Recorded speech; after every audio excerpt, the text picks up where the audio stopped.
Dalam Bapa dan Putra dan Roh Kudus. Amin. Tuhan, terima kasih Engkau selalu mengampuni kami. Engkau tidak mengingat dosa-dosa kami. Engkau adalah Allah yang Maha Rahim, penuh kasih sayang yang luar biasa. Bantu kami ya Bapa, supaya kami boleh memiliki hati seperti hati-Mu, penuh pengampunan, baik bagi diri kami sendiri maupun bagi orang lain. Terpujilah nama-Mu kini dan sepanjang segala masa. Amin.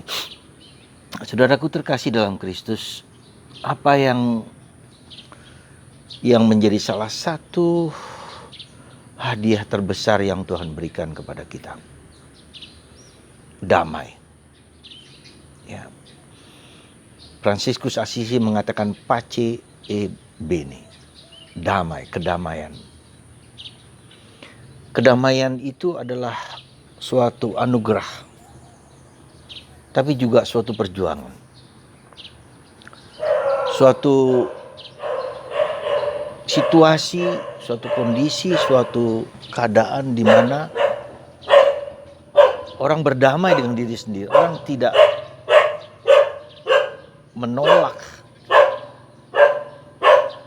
tidak menyangkal, tidak memprotes, tidak marah. Tapi seperti mengalir, seperti tidak ada pertentangan, tapi ada harmoni dari semua faktor-faktor yang mungkin saling bertentangan. Jadi berdamai berarti juga dia menerima situasi yang mungkin tidak mudah bagi dia, tapi diterima sebagai bagian paradoks kehidupan yang dia alami. Dan itu dikatakan oleh Yesus.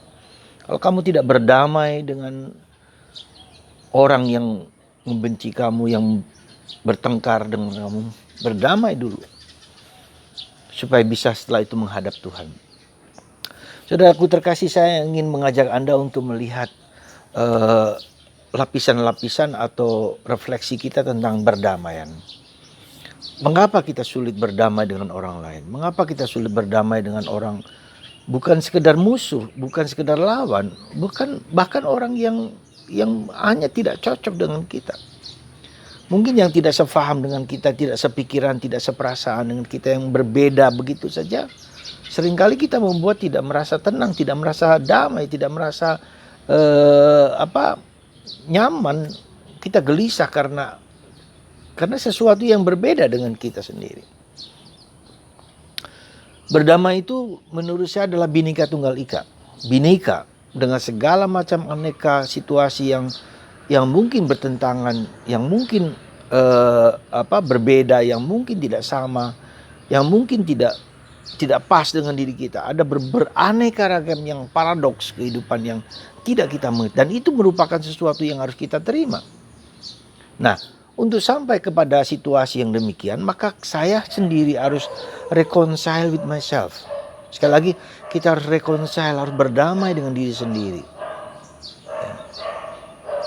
Misalnya sebagai contoh, ada suara anjing di belakang gitu. Ketika orang belum berdamai dengan diri sendiri, dia akan marah suara anjing itu mengganggu rekaman ini misalnya. Tapi ketika kita menerima situasi yang demikian, entah itu suara anjing, entah itu suara mobil, entah suara burung, suara apa, yang berbeda-beda itu tetapi merupakan kombinasi suatu orkestra yang indah untuk melihat segala sesuatu. Nah, itu berarti apa? Demikian juga dengan diriku sendiri. Ada diriku yang baik, ada diriku yang tidak baik, ada diriku yang kacau, ada diriku yang gelisah, ada diriku yang cemas, ada diriku yang beraneka ragam, yang paradoks, yang saling bertentangan. Bahkan kita bisa marah pada diri sendiri karena tidak sesuai dengan apa yang kuharapkan. Kita bisa marah kepada siapapun karena saya belum bisa menerima diriku sendiri apa adanya dengan segala keterbatasan dan kekurangan. Jadi saudaraku terkasih dalam Kristus, berdamai dengan diri sendiri itu bukan yang gampang. Karena kita menuntut diri kita sebagai manusia yang sempurna. Seorang Romo kemarin dalam khotbah, tidak ada seorang manusia pun yang sempurna. Tidak ada seanggota keluarga manapun yang sempurna. Tidak ada komunitas kita pun yang sempurna. Tidak ada gereja yang sempurna. Kemanapun kita lari ada banyak kekurangan, keterbatasan, kerapuan, keperbedaan dan segala macam. Dan itu berakar dari pengalaman diri sendiri untuk menerima diri sendiri apa adanya dengan segala misteri-misteri yang tak dapat kita lalui dan kita mengerti dengan baik.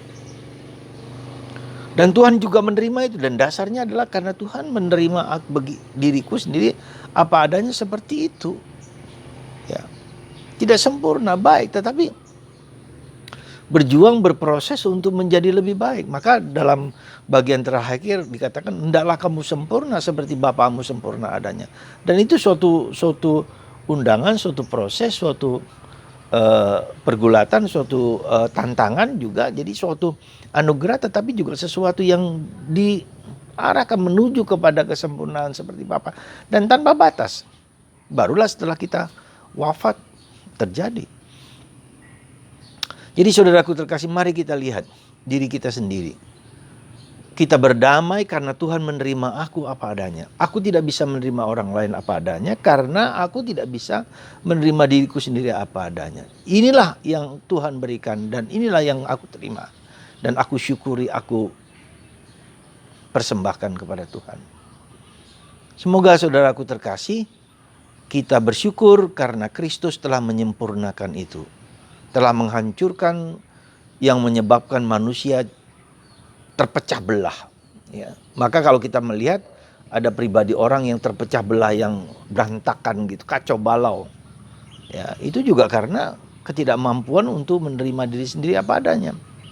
Atau karena ya antara pikiran, perasaan ya, yang berbeda-beda yang tak mampu kita terima apa adanya. Jadi kita mulai dengan diri kita sendiri apa adanya dengan segala kerapuan kita. Kita syukuri Tuhan memberikan aku yang seperti ini. Ya. Tuhan memberikan aku diriku apa adanya. Tuhan memberikan kepadaku mungkin suami Anda, istri Anda, anak-anak Anda yang seperti apa adanya. Ya. Kita tidak menuntut lebih daripada itu, ya sudah, mulailah start itu dengan itu. Nanti pelan-pelan kita memperbaiki diri sesuai dengan kehendak Tuhan. Nah, kemudian dasar lagi adalah Tuhan menerima aku apa adanya. Kalau Tuhan saja menerima diriku apa adanya, aku tidak boleh menuntut lebih daripada yang Tuhan kehendaki dalam diriku. Itu adalah kunci kita dalam penghayatan hidup kita sehari-hari. Semoga Anda dan saya di hari ini berdamai dengan diriku sendiri. Kita selesaikan dengan diriku sendiri. Kalau kita tidak selesai dengan diri kita sendiri, menerima diri kita sendiri, kita akan menjadi problem bagi orang lain. Ya. Kita tidak akan selesai dengan orang lain, dengan komunitas. Jadi selesaikan dengan diri kita sendiri. Kita terima, kita berdamai dengan diri sendiri karena Tuhan berdamai dengan diriku. Pace et bene. Tuhan memberikan kedamaian dan kebaikan. Terimalah. Ya. Dengan segala kekurangan dan keterbatasan. Kalau Tuhan saja menerima diriku sendiri apa adanya, maka aku bisa juga menerima orang lain apa adanya. Siapapun juga. Saya pun berjuang pada waktu masih sedikit muda gitu kan. Saya menjadi apa yang mengubah itu. Saya dulu adalah orang yang sangat perfeksionis.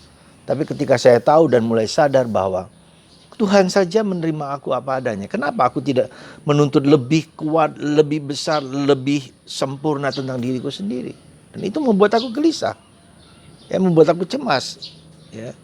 Dan itulah maka ketika kita harus sadar bahwa Tuhan menerima yang paradoks kehidupan, misteri kehidupan ini apa adanya.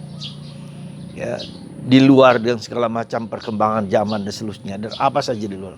Tuhan berdamai dengan itu semua. Sampai akhirnya Tuhan menyempurnakan, ya, bersama Kristus yang menyempurnakan kehidupan ini. Alfa dan Omega, dunia disempurnakan oleh Tuhan.